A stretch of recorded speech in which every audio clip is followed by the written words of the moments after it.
Zee 24 तासच्या बातमीचा दणका 2 वर्षातील प्रशासकीय मान्यता रद्द 2024-25 आणि 25-26 मधल्या मान्यता रद्द करण्याचा निर्णय घेण्यात आलाय। मंत्री अदिती तटकरे यांनी झी 24 तासला माहिती दिली आहे। महिला बाल विकासच्या कामांची आता चौकशी होणार आहे। झी 24 तासच्या बातमीची सरकारने गंभीर दखल घेतली आहे। संबंधित अधिकाऱ्यांना नोटीस बजावली जाणार असल्याची माहिती देखील मंत्री अदिती तटकरे यांनी दिली आहे। एवढंच नाही तर या संपूर्ण प्रकरणाची सखोल चौकशी करण्यासाठी समिती नेमल्याची माहिती त्यांनी दिली। राज्यातील सर्व जिल्हाधिकाऱ्यांना याबाबत सूचना दिल्या जाणार आहेत। यासोबतच 2024-25 आणि 25-26 या 2 वर्षातील प्रशासकीय मान्यता रद्द करणार असल्याची माहितीही त्यांनी दिली आहे।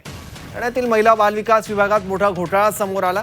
या तब्बल 27 योजनांमधून सुमारे 73 कोटी रुपयांचा अपहार झाल्याचा आरोप आहे आणि ही सगळी बाब झी 24 तासनं समोर आणली।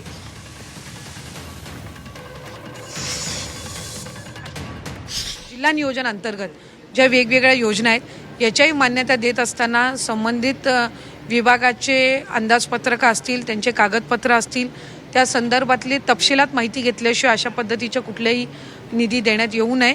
कामं जर अपूर्ण राहिलेली असतील तर त्याची बिलही काढण्यात येऊ नये आणि पालकमंत्र्यांना निदर्शनास आणल्याशिवाय कुठल्याही अशा पद्धतीच्या प्रशासकीय मान्यता जिल्हा स्तरावरच्या देण्यात येऊ नये। 2024-25 25-26 म्हणजे 2 वर्षाचा कालावधी काम ॲक्टिव्ह असतं, म्हणजे प्रशासकीय मान्यता जी आहे त्याला मुदत 2 वर्षाची असते।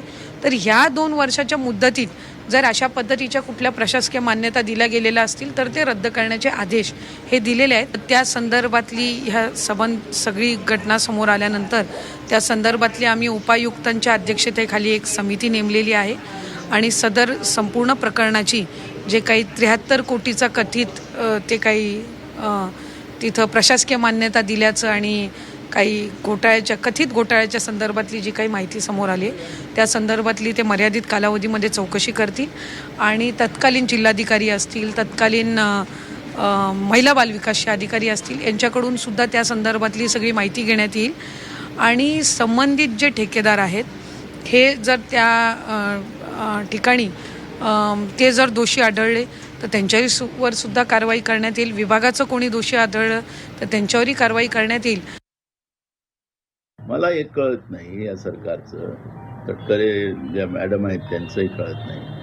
75 कोटी रुपयाचा तो भ्रष्टाचार आहे एका ठाणे जिल्ह्यातला, ही कीड पूर्ण महाराष्ट्रात आहे आणि त्याच्यामुळे एखाद्या ठिकाणी एखाद्या पत्रकारांनी किंवा बातमीच्या आधारावर किंवा मीडियाने माध्यमांनी दाखवलेल्या बातमीच्या आधारावर हे सांगत असतील, पण हे पूर्ण राज्यात आहे। आम्ही सगळं सांगितलेलं आहे, सरकार कारवाई करायला तयार नाही। आता त्या जी कोण सप्लाय एजन्सी असेल त्याच्यावर आम्ही आता त्याला ब्लॅकलिस्ट करू असं सांगतात आहे। हे राज्यालाच कीड लागलेली आहे।